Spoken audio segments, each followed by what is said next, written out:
시간 앞뒤 좌우를 바라보시면서 한번 인사하겠습니다. 잘 오셨습니다. 한 번 더 하겠습니다. 감기 조심합시다. 날씨가 갑자기 추워져서 막 코로나도 또 유행되고 독감도 유행이라고 합니다. 그래서 여러분 건강 잘 챙기시고 또 하나님께서 주신 건강으로 또 주를 잘 섬기실 수 있는 은혜가 있기를 소망합니다.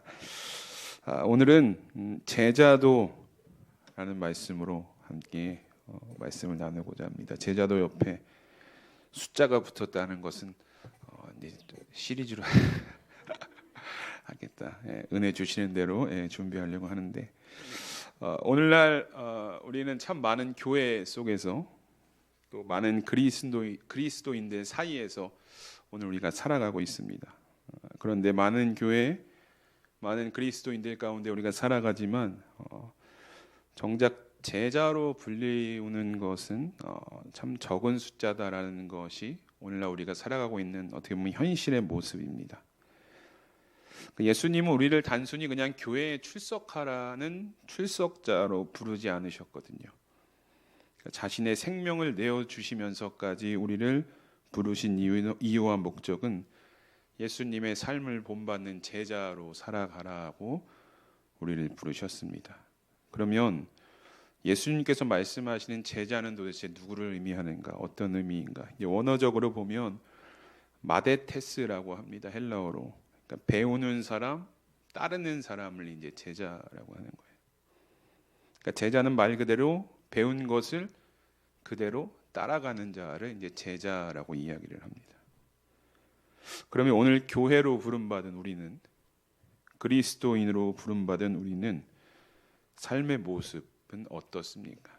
제자로 부르셨는데 제자로 부르심을 받은 그대로 예수님께 배운 대로 따라서 여러분들은 하루의 삶을 살아가고 계십니까? 오늘 제목인 제자도는요, 이 성경에서 매우 중심적인 주제로 다루어집니다. 특별히 신약에서 그 특징이 더 두드러지는데, 그런데 결코 가벼운 주제는 아닙니다. 여러분들의 표정을 보니까 벌써 주제가 무겁다라는 것. 하지만 무거워도 우리가 오늘 제자도의 말씀을 나눠야 하는 이유는 예수님께서 우리를 그렇게 부르셨기 때문입니다. 그러면 이 제자도가 가지고 있는 무게가 얼마나 되는가? 여러분들의 표정을 보셔서도 아시겠지만, 근데 사실 이 마태복음 8장의 이전의 말씀을 보면 오늘 본문에 얼마나 이 제자로 살아가는 것이 무거운 것인가를 알게 됩니다. 이 8장의 내용을 여러분 잠깐 살펴보면 8장은 예수님의 많은 이적들이 기록되어져 있습니다. 나병 환자를 고치시고 백부장의 하인도 고치시고 베드로의 장모의 열병도 고치신 사건이 오늘 본문 이전에 쭉 기록이 되어져 있습니다. 그런데 그것뿐만이 아니라 8장 16절을 보니까 예수님께서 행하신 이적에 대해서 이렇게 말씀하고 있습니다. 저물매 사람들이 귀신 들린 자를 많이 데리고 예수께서 말씀으로 귀신들을 쫓아내시고 병든 자들을 다 고치셨다라고 이야기합니다. 그러니까 8장의 수많은 이적들을 예수님께서 보여주신 거예요. 예수님이 어떤 분이신가를 막 드러내기 시작하셨다는 거죠. 그런데 그 많은 이들이 예수님의 이적을 보고 예수님께 관심을 갖고 예수님께 마음을 빼앗기기 시작합니다. 그런데 그 중에 이적 행위에 반해서요, 내가 제자가 되고 싶다라고 고백하는 한 사람이 등장을 하게 되는데 19절에 이렇게 말씀합니다. 한 서기관이 나와 예수께 아뢰되 선생님이여 어디로 가시든지 저는 따르리이다 이렇게 고백을 하죠. 아까 이 제자의 원어적 의미가 따른다라는 의미가 있었잖아요. 그러니까 이 서기관이 나와서 제가 제자가 되고 싶습니다라는 지금 고백을 하는 거예요. 그런데 이 자신을 따르겠다라는 이 서기관의 말에 예수님께서 어떻게 반응하셨냐면 이렇게 얘기하셔. 20절에 여우도 굴이 있고 공중의 새도 거처가 있을 때 인자는 머리 둘 곳이 없다라고 하셨어요. 아니, 따르겠다 하면은 두 팔 벌려 환영할 일 아닙니까? 제자가 하나 더 생긴다라는 게 참 어려운 일이기 때문에. 근데 그럼에도 불구하고 예수님은 이 서기관을 향해서 고생할 각오가 있어야 된다라고 이야기하고 있는 거죠. 근데 이것은 단지 고생할 각오가 있어야 한다는 메시지를 넘어서 제자가 되겠다라고 고백했던 이 서기관의 동기를 지금 예수님께서 꿰뚫어 보시고 그 마음을 끄집어 내셔가지고 지금 말씀을 하신 거거든요. 이 서기관은 예수님의 기적과 명성에 반해서 지금 예수님을 따르고자 했던 것입니다. 그러니까 그 마음을 보시고 예수님께서 제자는 그런 마음으로 따르면 따라갈 수가 없다라고 오늘 이야기를 하시는 거예요. 그래서 그 마음을 교정하시는 말씀이 바로 20절의 말씀이거든요. 인자는 머리 둘 곳이 없다라고 이야기하시는 거죠. 그러니까 예수님을 따르는 이 제자의 길은요, 단순한 어떤 감정과 열정만을 가지고 갈 수 없다. 내가 막 찬양 중에 은혜 받고 기도 중에 은혜 받고 제가 예수님의 제자로 살아가겠습니다. 이것만 가지고는 걸어갈 수 없는 길이라는 거죠. 예수님께서 말씀하신 제자의 길은 뭐냐면 자기 부인이 있어야 되고요. 자신을 온전히 내려놓을 수 있는 헌신이 있어야 한다는 것입니다. 그러니까 우리가 이 말씀만 봐도 제자로 살아가는 이 제자의 길이 얼마나 무겁고 또 벅찬지를 우리가 깨닫게 됩니다. 그런데 그럼에도 불구하고 예수님 오늘 저와 여러분들을 제자라는 이름으로 부르셨습니다.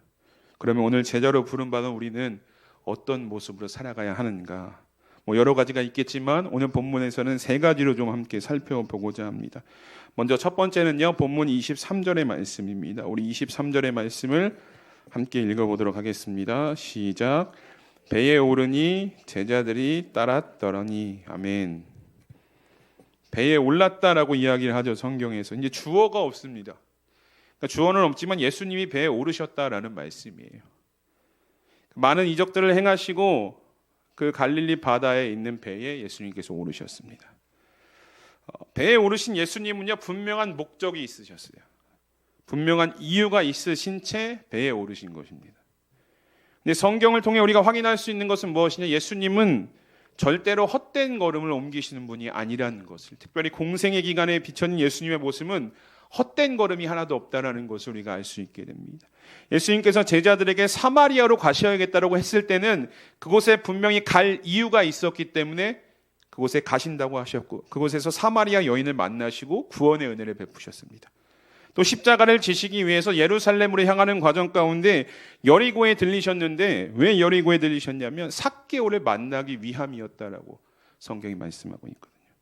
그러니까 예수님은요, 이 짧은 공생의 기간 동안에 단 한 번도 헛걸음을 하신 적이 없어요. 그냥 아무 이유 없이 가신 적이 없다는 거예요. 분명한 이유와 목적을 가지고 가신 거예요. 그러면 오늘 예수님께서 여러분 왜 배에 오르셨습니까?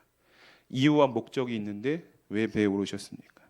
28절을 보시면 이 갈릴리오스 바다 반대편으로 가셔야 할 이유가 있었다는, 이제 가다라 지방이라고 얘기했는데 다른 복음서에서는 이제 거라사 지방으로 소개되거든요.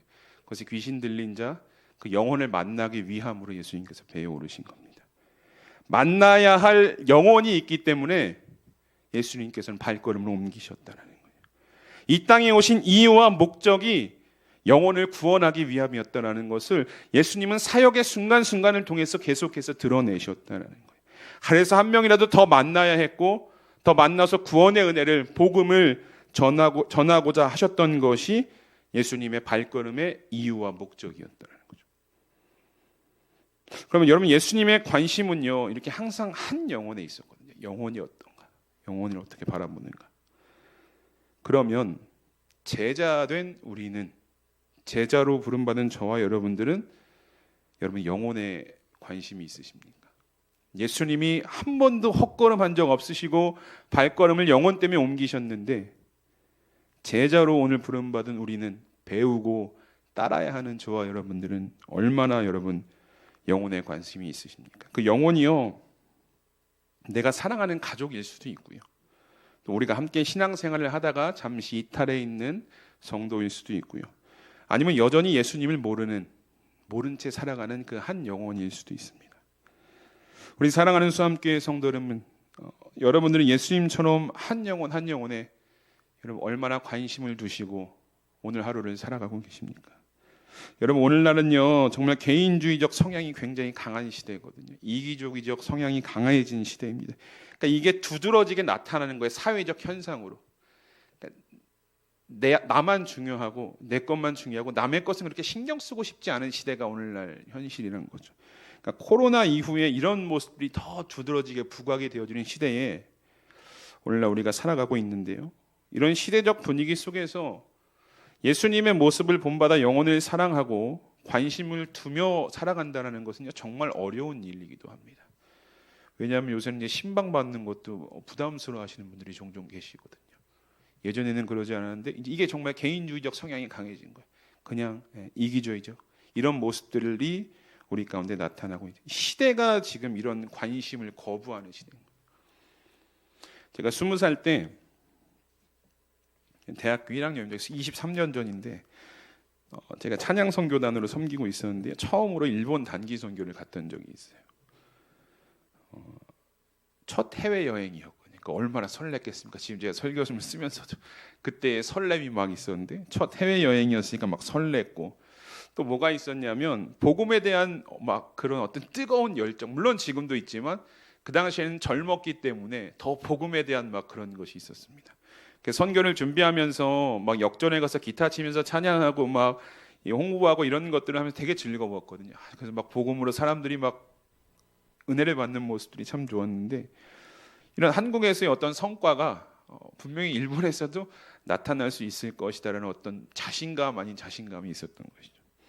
그렇게 이제 선교를 가고 일본 역전에 가서 이제 찬양팀과 함께 섬기면서 전도를 하고 노방 전도를 하고 막 이렇게 했는데 현실이 녹록치가 않은 거예요. 우리 여기서 할 때랑은 전혀 다른 분위기의 어떤 모습인 거죠. 찬양을 뭐 주의 있게 듣지도 않고 뭐 준비된 전도지도 받지 않고 그냥 무시하는 느낌을 계속해서 받게 되는 거죠. 전도를 하는데 성과가 없으니까 사람이 어떻게 되느냐, 열정이 사그라들고 낙심을 하게 되었습니다. 그렇게 몇 번을 동일하게 이제 했는데 계속 그런 똑같은 모습이 반복이 되어졌어요. 그리고 이제 며칠이 지나고 어느 날 밤에 이제 선교팀들이 함께 모여서 현재 선교사님들과 대화할 수 있는 이제 자리가 마련이 되었습니다. 근데 이 선교팀들 같이 가던 선교팀들 모두가 동일한 질문이 하나가 있었어요. 무엇이었냐면 아니 이런 분위기 속에서 어떻게 선교를 하실까에 대한 궁금증이 항상 있어요. 왜냐하면 아무도 반응을 안 하는 거예요. 전도를 하는데 우리나라 사람이면 미안해서라도 하나도 받아갈 텐데 그런 모습들도 없고 뭐 반응도 없고 그래서 궁금증이 있었던 거 어떻게 선교를 하실까라는. 근데 그 현지 선교사님이 하셨던 그 말씀, 그 시간에 하셨던 그 말씀이 굉장히 신선한 충격으로 다가왔는데 뭐라고 말씀하셨냐면 뭐 힘들다, 어렵다 이런 얘기가 아니라 그분이 이런 말씀을 하셨어요. 예수님께서 하셨으니까 우리도 해야지요 이 말을 하셨던 거예요.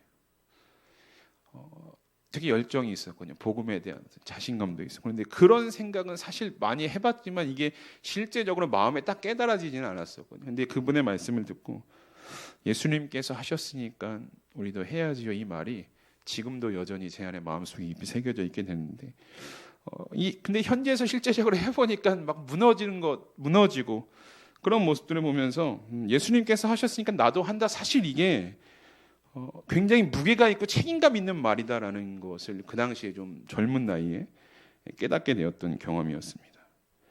여러분 오늘날 시대가요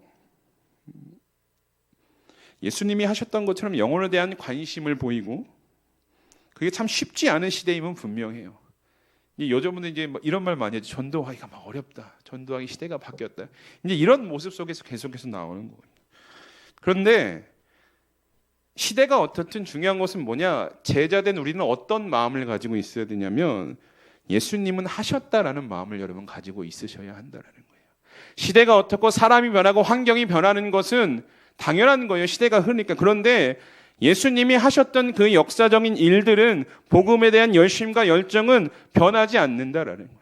예수님은 한 영혼에 대한 사모함을 가지고 배에 오르셨던 것처럼 오늘 우리가 그 영혼에 대한 사모함을 가지고 예수님이 하셨기 때문에 제자된 우리도 따라서 예수님이 하셨던 그 걸음을 따라가야 한다. 이 믿음의 걸음을 여러분 우리가 걸어 나가실 수 있어야 하거든요.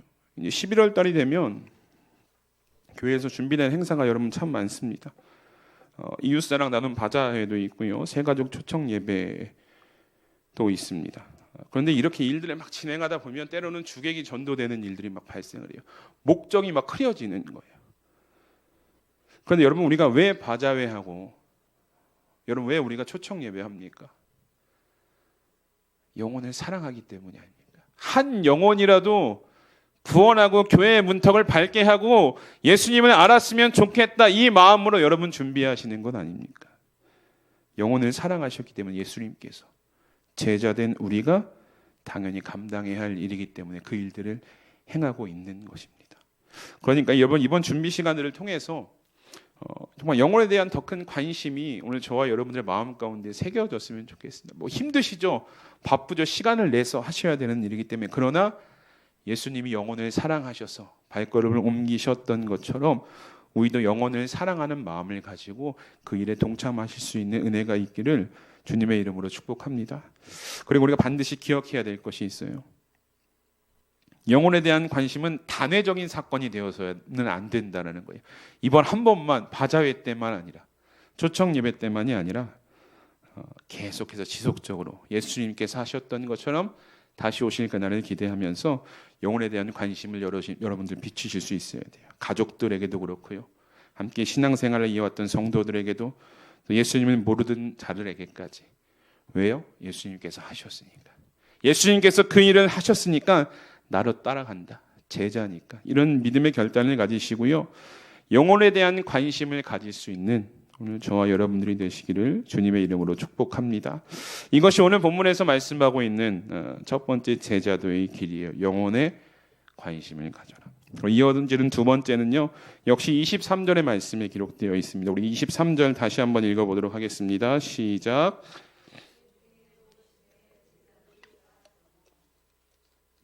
아멘. 아니, 짧은 문장 가운데 무슨 얘기를 또 하시려나 하시겠지만 이 뒤에 보면요, 예수님께서 배에 오르시고 제자들이 따랐다라고 성경이 여러분 말씀을 합니다. 제가 이 말씀 수도 없이 읽어봤거든요. 정말 수없이 읽어봤고 수없이 설교해 왔는데 유독 이번에 말씀을 준비하면서 이 23절이 계속해서 눈에 들어오는, 하나님께서 보여주셨던 것 같아요. 예수님께서는 분명히 여러분 목적이 있으셨거든요. 가야 할, 영혼을 사랑해야 될 목적이 있으셔서 가셨어요. 그래서 배에 오르셨는데 제 안에 어떤 궁금증이 생겼냐면, 그러면 제자들은 왜 올랐지라는 생각이 들어요. 제자들은 왜 따라갔지? 이들은 어떤 목적이 있었지? 이들은 어떤 이유가 있었지가 말씀을 보면서 저에게 생긴 질문이었습니다.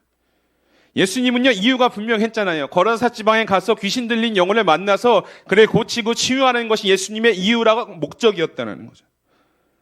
근데 여러분, 제자들이 배에 오른 이유는 아무리 찾아봐도 없어요. 왜 제자들이 왜 따랐을까? 왜 예수님을 따라 배에 올랐을까? 없는데 23절을 보니까 이렇게 이야기를 합니다.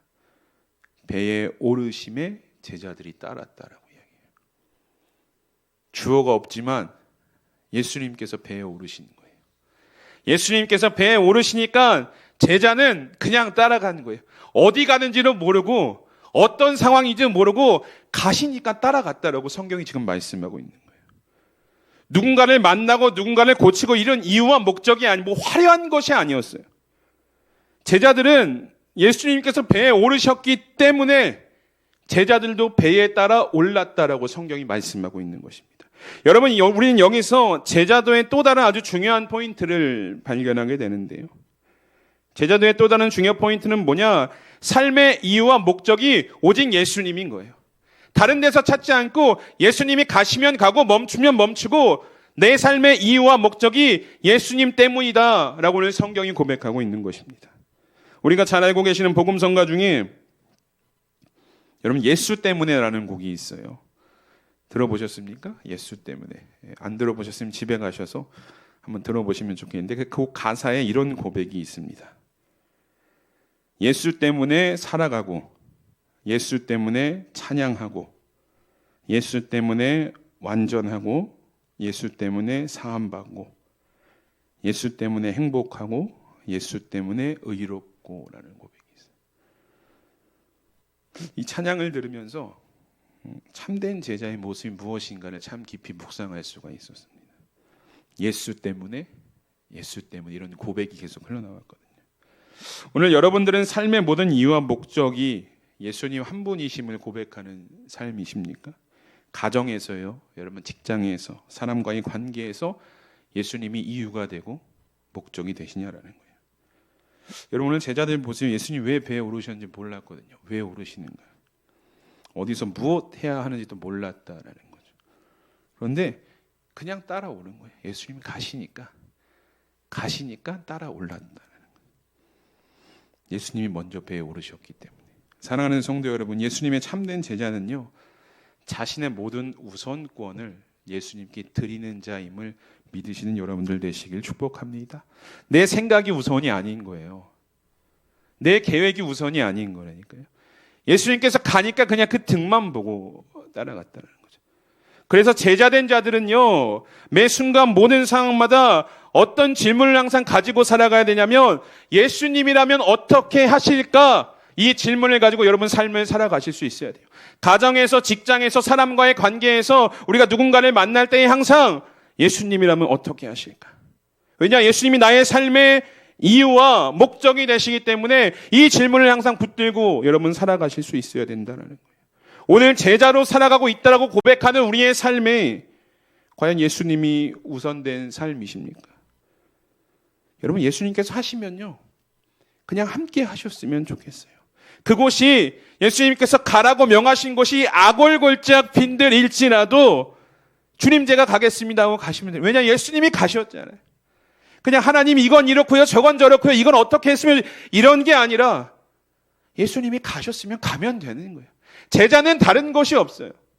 가시면 가고 멈추면 멈추고 하라는 거 하고, 이게 진정한 제자의 모습이다라는 것입니다. 바라기는 주님 말씀하실 때에 나아가시고, 주님 멈추라 하실 때에 멈추시고, 이 참된 제자의 모습으로 하나님께 영광 돌릴 수 있는 우리 수암교회 성도님들이 되시기를 주님의 이름으로 축복합니다.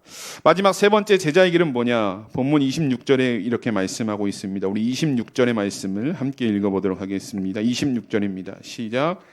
예수께서 이르시되 어찌하여 무서워하느냐? 믿음이 작은 자들아 하시고 곧 일어나 바람과 바다를 꾸짖으시니 아주 잔잔하게 되거늘. 아멘. 이 제자들과 예수님이 배에 오릅니다.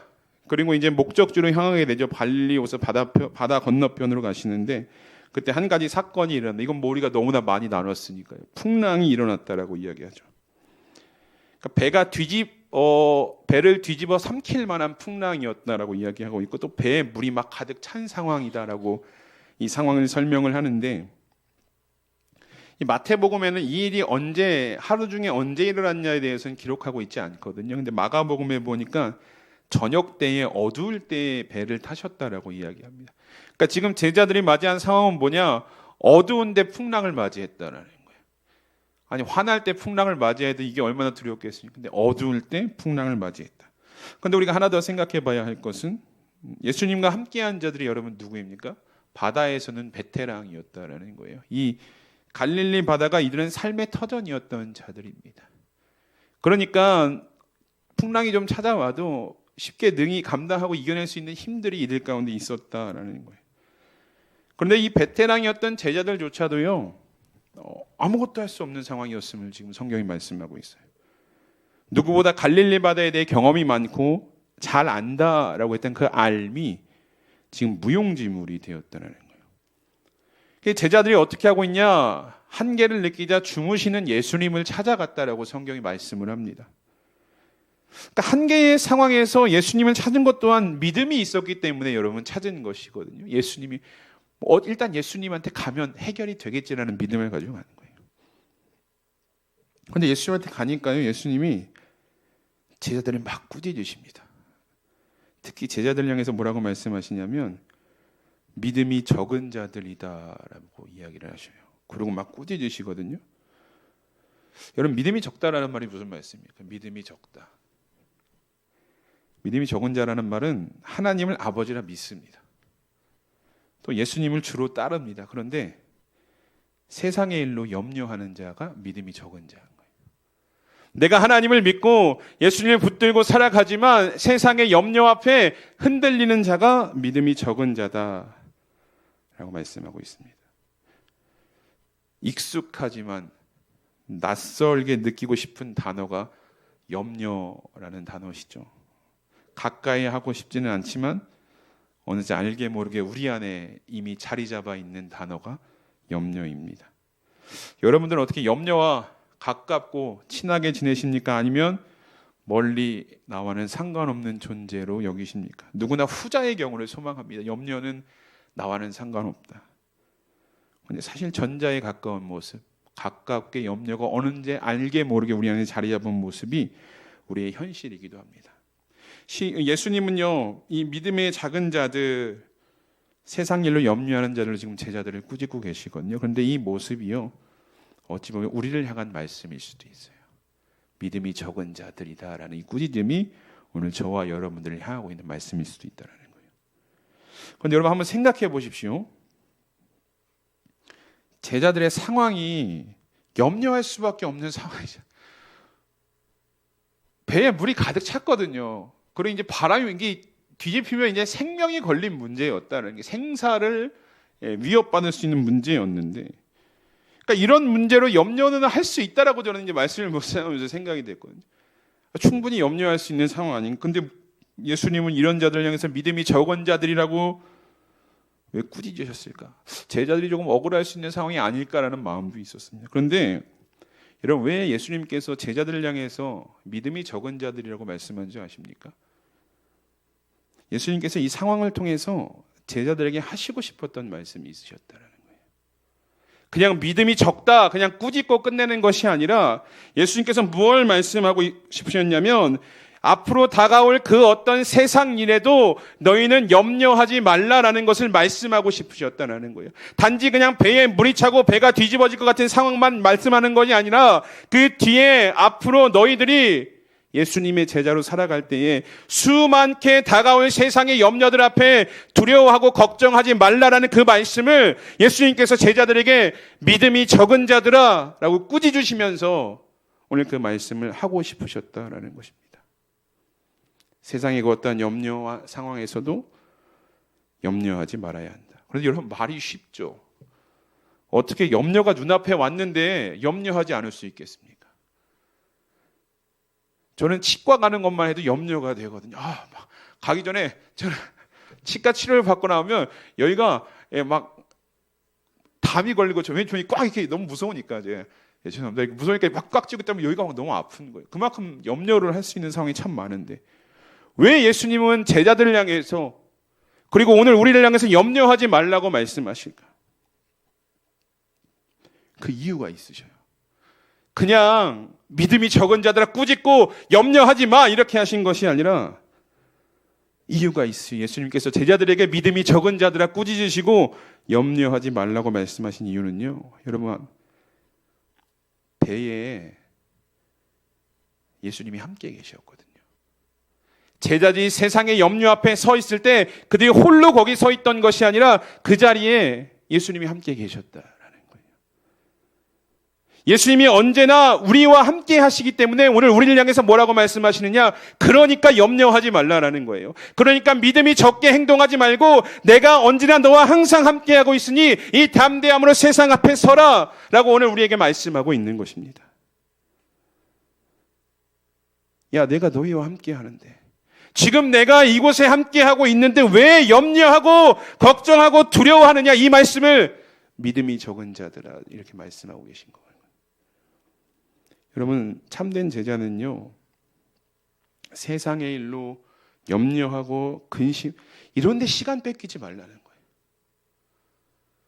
염려하지 말라고 해서 앞으로 세상의 염려가 여러분들의 삶 가운데 없는 것을 아닙니다. 제자된 우리에게 염려할 일이 없어지는 것이 아니에요. 그런데 염려하고 근심할 이 마음을 거의 세상에 빼앗기지 말라는 거예요. 예수님이 함께 하시니까. 그리고 그 제자된 삶을 염려와 근심에 빼앗기지 말고 영혼을 향해서 예수님을 따라가는데 더 집중해라라고 오늘 말씀하고 있는 것이죠. 마태복음 1장 23절에 성경은 우리에게 이렇게 말씀합니다. 보라, 처녀가 잉태하여 아들을 낳을 것이요 그의 이름을 임마누엘이라 하리라 하셨으니 이를 번역한즉 하나님이 우리와 함께 계시다 함이라. 아멘. 여러분, 아멘이십니까? 하나님이 우리와 함께 계시다. 그러니까 우리는 염려하지 않아도 되는 거지.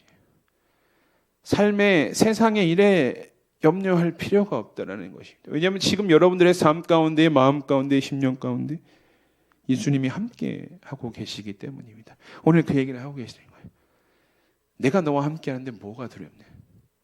내가 너와 함께 하는데 무엇이 염려가 되느냐라는 말씀이신 거죠. 사랑하는 성도 여러분, 염려하지 마시기 바랍니다. 두려워하지 않으셨으면 좋겠습니다. 예수님이 영원히 우리와 함께 하신다라고, 임마누엘 하신다라고 약속하셨으니 그 약속 붙들고 세상의 염려 앞에 담대하게 반응하실 수 있는 우리 성도님들이 되시기를 주님의 이름으로 축복합니다. 말씀을 마치겠습니다. 제자도 알면 알수록 더 무겁고요, 알면 알수록 더 어려워지는 길이 제자도입니다. 그런데 말씀을 준비하면서 감사했던 것이 있어요. 뭐냐면 제자도의 무거움, 좁은 길, 험한 길, 이런 것보다 더 감사했던 것은 무엇이냐면 나는 죽을 수밖에 없는 존재였다라는 사실이었습니다. 그러니까 제자로 살아갈 수 없는 자였다는 사실을 깨닫게 하신 거예요. 제자로 불러주신 것 그 자체가 은혜인데, 제자도를 걸어갈 수 있게 하신 것 자체가 은혜인데 언젠가부터 그 은혜는 그냥 다 잊어버리고 힘들고 무겁고 어렵고 좁고 이런 것만 막 생각하고 있던 자신의 어떤 나의 모습이 참 하나님께 죄송한 모습으로 여러분 비춰졌거든요. 우리가 참 감사해야 할 것은 영원히 죽을 수밖에 없었던 그냥 죄의 종, 마귀의 종이었던 나를 구원하셔서 제자의 길에 서게 해 주신 것만으로도 감사해야 할 상황 아닙니까? 제자로 삼아 주신 것. 오늘 우리가 제자의 길에 서 있다라는 것은요, 단지 무거운 짐을 주시기 위해서, 좁은 길을 걸어가게 하시기 위해서가 아니라 죽을 수밖에 없는 죄인을 구원하신 하나님의 놀라운 은혜와 사랑이 그 안에 담겨 있다라는 것을 여러분 꼭 기억하시고, 참 제자로 우리에게 준비되어진 제자의 길을 믿음으로 한 걸음 한 걸음 끝까지 걸어 나가실 수 있는 여러분들이 되시기를 주님의 이름으로 축복합니다. 우리 이 시간 말씀을 기억하면서 함께 기도했으면 좋겠습니다. 제자의 길은 좁고 무겁고 험한 길입니다. 그러나 나를 위해 희생하신 예수님의 은혜를 기억한다면 좁고 무겁고 험할지라도 감사로 걸어갈 수 있게 됩니다. 우리가 이 시간 함께 기도하기 원하는 것은 하나님, 먼저는 죄인된 나를 제자 삼아주심에 감사를 드립니다. 제자로 부르셨으니 예수님처럼 영혼의 관심을 가지게 하시고 삶의 이유와 목적이 예수님이 되게 하시고 항상 함께 하시는 예수님께 시선을 고정하며 우리에게 허락된 제자의 길을 걸어갈 수 있도록 우리를 인도하여 주시옵소서라고 오늘 말씀을 기억하면서 우리 이 시간 합심하여 함께 기도하며 나가겠습니다. 다 함께 기도합니다. 하나님 감사합니다. 오늘도 우리를 이 3일 예배 가운데로 불러주시고 함께 하나님의 말씀을 나눌 수 있도록 은혜 주심에 감사를 드립니다. 하나님, 우리가 오늘 하나님 말씀 속에서 하나님의 마음을 알고 하나님의 뜻을 알고 우리를 향한 하나님의 그 말씀을 하나님 발견하게 됩니다. 하나님께서 영원히 죄로 인해 죽을 수밖에 없었던 나를 긍휼히 여기시고 불쌍히 여기셔서 제자 삼아주셨다라는 그 사실이 오늘 이 시간 우리의 마음 가운데에 믿음으로 새겨지는 은혜가 있기를 주님 소망하며 나아갑니다. 제자의 길은 좁고 무겁고 험한 길이긴 하지만 그 이전에 우리가 항상 기억해야 할 것은 죄인이었던 나를 구원하신 그 은혜요 사랑임을 우리가 항상 기억해야 됨을 이 시간 고백합니다. 하나님, 어떤 길일지라도 그곳이 악을 골짜기일지라도 죄인된 나를 구원하신 그 은혜와 감사함이 있으면 믿음으로 걸어갈 수 있음을 이 시간 고백합니다. 하나님, 우리의 심령 가운데에 오늘 그 감사가 새겨질 수 있도록 은혜 허락하여 주시옵시고 주님 주신 은혜 붙들고 우리를 세우신 그 제자의 길에서 믿음으로 한 걸음 한 걸음 주와 동행하며 걸어갈 수 있는 저희들의 삶이 될 수 있도록 하나님 인도하여 주시옵소서. 하나님, 제자로 우리를 부르셨습니다. 예수님께서 그렇게 하셨던 것처럼 한 영혼 한 영혼의 관심을 가지고 마음을 다하는 삶을 살아가는 제자가 되게 하여 주시옵소서. 나만 잘 믿고 나만 예수 믿고 나만 천국 가는 것이 아니라 예수님의 마음을 닮아 예수님의 마음을 알아 영혼에 대한 관심을 품을 수 있는 참된 제자가 되게 하여 주시옵시고, 우리의 삶의 이유와 목적, 내 계획과 내 생각이 아니라 예수님이 하셨으면 그대로 순종하며 걸어갈 수 있는 그 믿음도 오늘 우리 가운데 주님 더하여 주시옵소서. 늘 세상의 염려와 세상의 근심이 우리를 제자에게서 붙들고 흔들 때마다 우리 나와 함께 하시는 예수님을 바라볼 수 있는 그 믿음의 눈을 하나님 허락하여 주시옵시고, 예수님의 등만 바라보며 예수님이 끝까지 붙들고 나를 세우신 이 제자의 길에서 믿음으로 걸어나갈 수 있는 은혜가 우리 성도님들의 삶 가운데 충만히 넘칠 수 있도록 주님 은혜로 함께하여 주시옵시고, 마지막까지 우리와 동행하여 주시옵소서. 어디 우리를 제자로 세우신 그 은혜에 감사드리며 참된 제자로 살아가는 저희들 되게 하여 주시옵소서. 하나님 감사합니다. 오늘도 부족한 우리를 불러주시고 예수님의 제자로 서게 하심을 감사를 드립니다. 우리는 때로 교회에 다니는 신자로 살지만 진정한 제자의 길을 걷지 못할 때가 참 많았습니다. 내 안의 안일함과 세상의 염려로 인해 주님을 따르는 발걸음이 멈춰질 때가 많았고 옆길로 빠질 때가 많았음을 이 시간 고백합니다. 이런 우리의 연약함들을 정결하신 주의 보혈로 씻겨주시고 우리를 새롭게 하여 주시옵소서. 오늘 말씀처럼 주님께서 배에 오르셨기에 제자들이 따랐던 것처럼 우리의 삶의 이유와 목적이 오직 예수님 한 분이 되게 하여 주시옵소서. 그래서 예수님처럼 영혼을 사랑하는 마음을 가지고 우리 주변을 돌아보게 하시고 예수님의 사랑을 힘써 전하는 제자의 삶을 살아갈 수 있도록 우리를 축복하여 주시옵소서. 때론 세상의 염려와 근심이 제자의 길에 서 있는 우리를 흔들지 모르지만 그럴 때마다 우리와 언제나 함께 하신다고 약속하신 그 약속의 말씀을 붙들게 하시고 주와 함께 걸어가는 복된 제자의 길 되게 하여 주시옵소서. 이 모든 말씀 오늘도 우리의 참 스승 되시는 예수 그리스도의 이름으로 감사드리며 기도드립니다. 아멘.